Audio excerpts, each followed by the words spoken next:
and slowing down, and then all of a sudden, I wasn't. I was speeding back up, and I was like, I started making records and writing all these songs and going on the road, and people started coming out, and all this stuff started happening. And it's a trip because nobody cares what you've done. It's a new time, right? They don't care what you did. Oh, what you did this, that, which is cool because you got to show up. And every night when we're on the road, whether we're in Cleveland or Detroit or Petaluma, if you don't show up, there's a bunch of people that walk in and go, they're all right. And I'm not cool with that. Y'all can hate me, but I'm not ever going to deal with they were all right. So I wrote this song about a year and a half ago. I was thinking about Detroit, singing about like the MC5 and that kind of scene. So this song's called You Gotta Know My Name, and it's the first tune from the new record coming out. And it's about touring. And it's also about people, it's about group thought, people, because so many people don't think for themselves, right? They just read the magazine and go, oh, that's who I'm supposed to like. Because we're tribal creatures, we want to be part of something, right? Right? Yes. Well, no, I mean, it makes sense. We just want to be part of something. We don't want to be left out. We always want to be with the flow. And sometimes when you got your own trip, that's not with the flow. So I guess that's what this one's about. You gotta know my name. Woo!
much.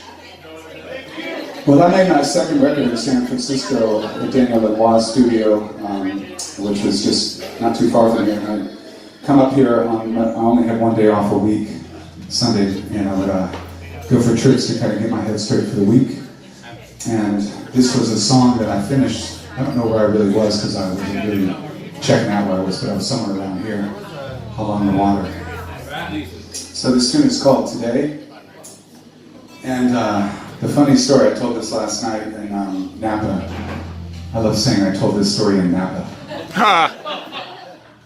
We were discussing things over a glass of wine. We were debating social politics and the nature of the human soul.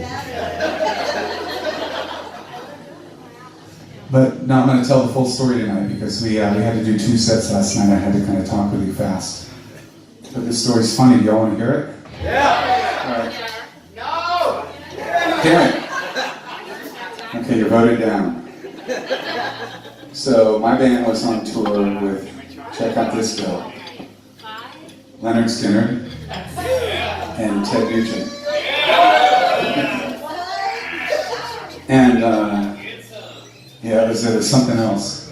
I became a Leonard Skinner fan. I actually wasn't a fan of theirs before that. I wasn't really into I'm a Texas dude. I wasn't into the Southern rock thing. It wasn't my trip. But I became a fan, actually, being on the road with them. They're a beautiful band. Ted Nugent, not so much. So check this out.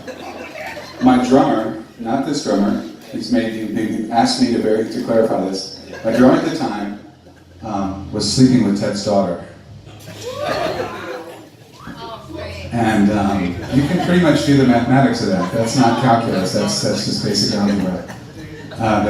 That's not a good situation for a band, right? Because you guys know that Ted Nugent shoots flaming arrows through targets while on stage, right? So this one night, they decided that Sasha, his daughter, should come on the bus with us to the next town. And so she was on the bus, and we were just about to leave, and we're all hanging out in the front lounge. And Ted comes on the bus, and everybody stops talking.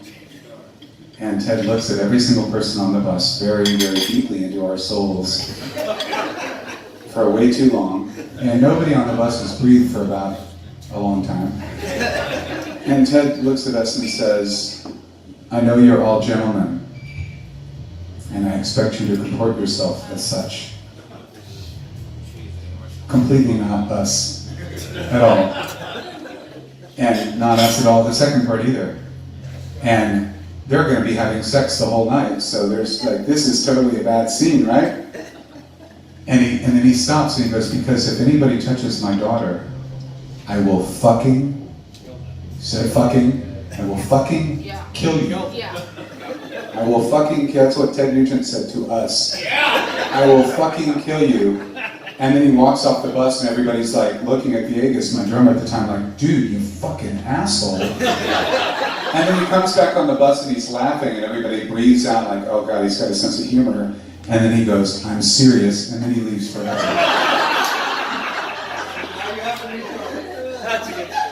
Yeah. Yes. I did start making moves to have a new drummer shortly after that. But I had to survive the night.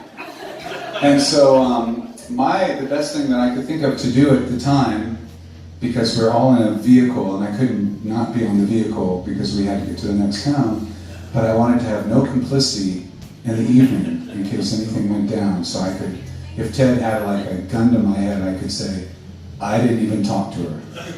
And I was honest. So I locked myself in the back lounge of my tour bus, and I sat back there by myself while everybody partied in the rest of the bus, and I wrote songs. I wrote 2 songs. And those of you that know my catalog will understand the first song that I wrote was Barline 99, which of course makes complete sense.